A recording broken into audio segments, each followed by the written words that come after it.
एक दूर के गांव में एक किसान रहता था। बहुत ज्यादा जमीन तो उसके पास नहीं थी, मगर उसके पास एक छोटा सा तालाब था। वहां कुछ मछलियां होती थीं। किसान कुछ बत्तख भी उसी में पालता था। एक बत्तख ने कुछ अंडे दे रखे थे। रोज वो अंडों को सेती। इनमें 6 अंडे तो ठीक थे, मगर 7वां अंडा थोड़ा बड़ा था। माँ बत्तख को याद भी नहीं आता था कि ये 7वां अंडा उसने दिया कब था। शायद मुझसे ही अंडे गिनने में गलती हुई होगी, माँ बतख सोचा करती। थोड़े दिन में 6 अंडों से टक टक की आवाज आने लगी। अंडों के फूटने का समय हो चला था, मगर 7वें अंडे में कोई हलचल नहीं हुई। माँ बतख परेशान हुई और उस आखिरी अंडे को सेती रही। थोड़ी ही देर में बाकी के 6 अंडे फूटे और उसमें से पीले पीले बतख के चूजे निकल आए। बत्तख के बच्चों ने अंडे से निकलते ही शोर मचाना शुरू किया, क्वैक क्वैक, और खाना ढूंढने में जुट गए। लेकिन 7वां अंडा अभी तक नहीं फूटा था। आखिर अगली शाम होते होते आखिरी अंडे में भी हलचल हुई। टक टक की आवाज आई और थोड़ी ही देर में आखिरी चूजा भी अंडे से बाहर आ गया। लेकिन ये क्या? बाकी प्यारे प्यारे पीले चूजों जैसा तो ये बिल्कुल नहीं था। ये तो भूरा सा कुछ ज्यादा ही बड़ा और बेडौल सा था। ये गंदा सा बदसूरत चूजा मेरा कैसे हो सकता है? माँ बतख ने सोचा। खैर, बाकी सारे बत्तख के बच्चे तो ज्यादा खाते ही थे। ये 7वां वाला उनसे भी ज्यादा खाता था। थोड़े ही दिन में वो आकार में सब चूजों से बड़ा हो गया। बेचारा ये बदसूरत बत्तख का बच्चा लेकिन बड़ा दुखी रहता था। बाकी चूजे न तो उससे बात करना चाहते, न ही उसके साथ खेलना चाहते थे। उनके जैसा प्यारा सा तो ये था नहीं। माँ बत्तख उसे समझाने की कोशिश करती, कहती, ओह प्यारे बच्चे, तुम बाकियों से इतने अलग क्यों हो? ये सुनकर बेचारा बदसूरत बत्तख का बच्चा और दुखी हो जाता।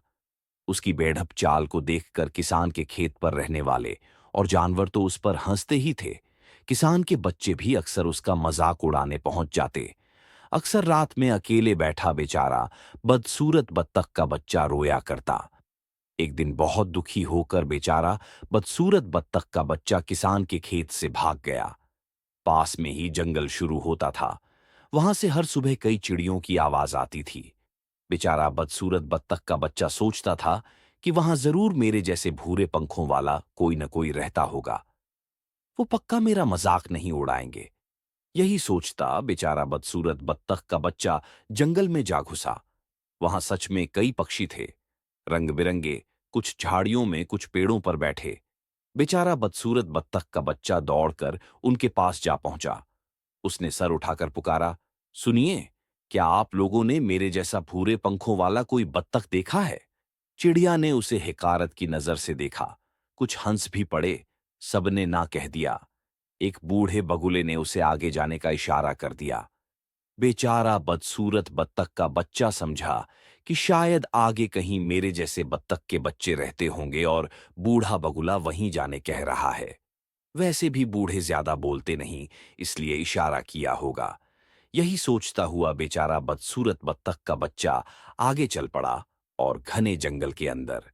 वहां पेड़ ज्यादा घने थे और सूरज की रोशनी मुश्किल से ही जमीन तक आती थी।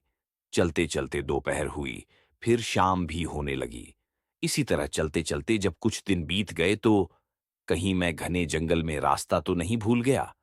बेचारा बदसूरत बत्तख का बच्चा सोचने लगा। तभी आगे एक बड़ा सा तालाब नजर आने लगा। बेचारे बदसूरत बत्तख के बच्चे ने सोचा, रात रुक जाने के लिए यही जगह ठीक रहेगी।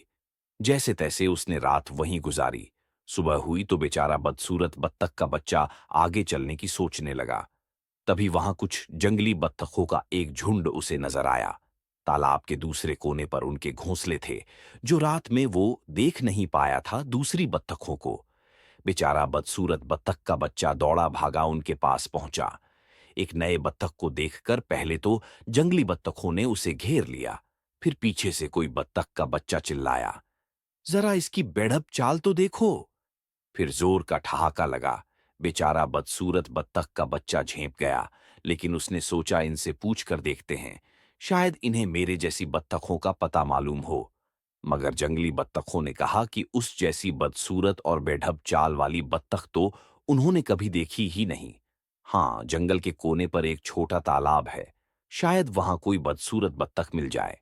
बेचारा बदसूरत बत्तख का बच्चा सोचने लगा कि उसे आगे जाना चाहिए या वापस किसान के घर ही लौट जाना चाहिए। इतने में दूसरे बत्तख के बच्चों ने उसे चोंच मारनी शुरू कर दी। झुंड के सरदार ने कहा, तुम्हारी बदसूरती से हमारे झुंड की शोभा बिगड़ रही है लड़के। दूसरे तालाब का पता तुम्हें बता दिया है, फौरन उस तरफ भाग जाओ। बेचारा बदसूरत बत्तख का बच्चा क्या करता, वो कुछ दिन का सफर और तय करके जंगल के किनारे तक पहुंचा। वहां सचमुच एक दूसरा तालाब था।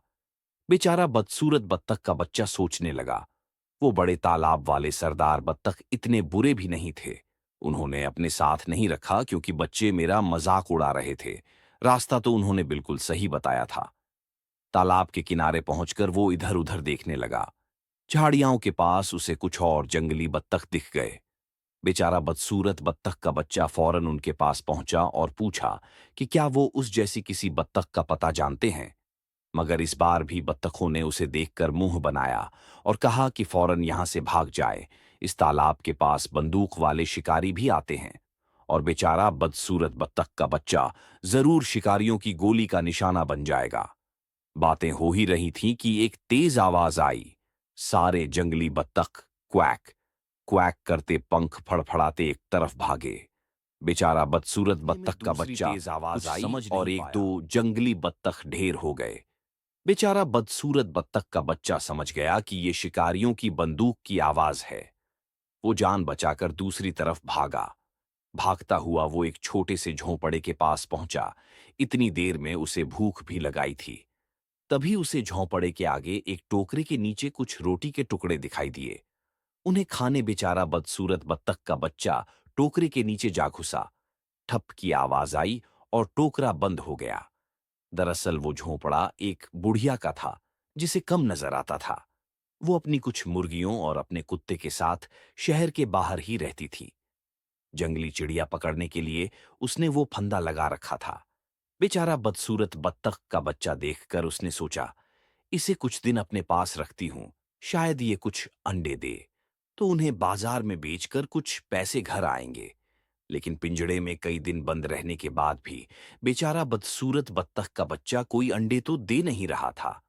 बुढ़िया ने एक दिन कहा, एक दो दिन और देखती हूं, अगर फिर भी इसने अंडे नहीं दिए तो इसे पकाकर तो खाया ही जा सकता है। ये सुनते ही बुढ़िया के कुत्ते और मुर्गियों की बाँछें खिल गई। मुर्गियां चिल्लाई, हाँ हाँ, तू कुछ दिन और अंडे मत दे, फिर बुढ़िया तेरी गर्दन तोड़कर तेरे गंदे पंख नोचेगी और तुझे कढ़ाई में पकाएगी। तेरे पिंजड़ा खाली करते ही ये जगह वापस हमें मिल जाएगी। कुत्ता भी अपने पंजे चाटता हुआ बोला, अगर बुढ़िया इसे पकाएगी तो मुझे भी कुछ हड्डियां चबाने को मिल जाएंगी। बड़े दिन हुए हड्डियां छटकाए, मजा आ जाएगा। अब तो बेचारा बदसूरत बत्तख का बच्चा सोच में पड़ गया। हे भगवान, मैं ये कहाँ आ फंसा। इससे तो किसान का घर ही ठीक था। कम से कम कोई मेरे पंख नोचकर पकाने की तैयारी तो नहीं कर रहा होता था। अब तक किसान के घर से निकले कुछ महीने बीत चुके थे और गर्मियां बीत रही थीं। एक रात जब बुढ़िया पिंजड़े का दरवाजा ठीक से बंद किए बिना सोई, तो बेचारा बदसूरत बत्तख का बच्चा वहां से निकल भागा। जान बचाकर वो बिना रुके भागता रहा। अब जाड़ों का मौसम नजदीक आ गया था और खाना भी आसानी से नहीं मिलता था। एक दिन ऊपर आसमान में उसने देखा कि लंबी गर्दन, पीली चोंच और बड़े बड़े पंख वाले कई पक्षी दक्षिण की तरफ उड़े जा रहे हैं। झाड़ों में वो गर्म इलाकों की तरफ जा रहे थे। बेचारा बदसूरत बत्तख का बच्चा सोचने लगा, काश कि मैं एक दिन के लिए ऐसा खूबसूरत दिखता। फिर जाड़ों का मौसम आ गया। तालाबों का पानी जमने जगा। बेचारा बदसूरत बत्तख का बच्चा आगे चलता रहा। एक दिन बर्फ गिरी और भूखा बेचारा बदसूरत बत्तख का बच्चा ठंड से बेहोश हो गया। वहीं से एक किसान गुजर रहा था। उसकी नजर बेहोश पक्षी पर पड़ी। उसने उठाकर अपने झोले में डाला और सोचा, ये बच्चों के लिए अच्छा खिलौना होगा।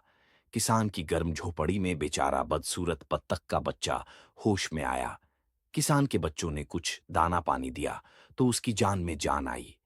इस तरह बर्फबारी में भी बेचारा बदसूरत बत्तख का बच्चा जिंदा बच गया।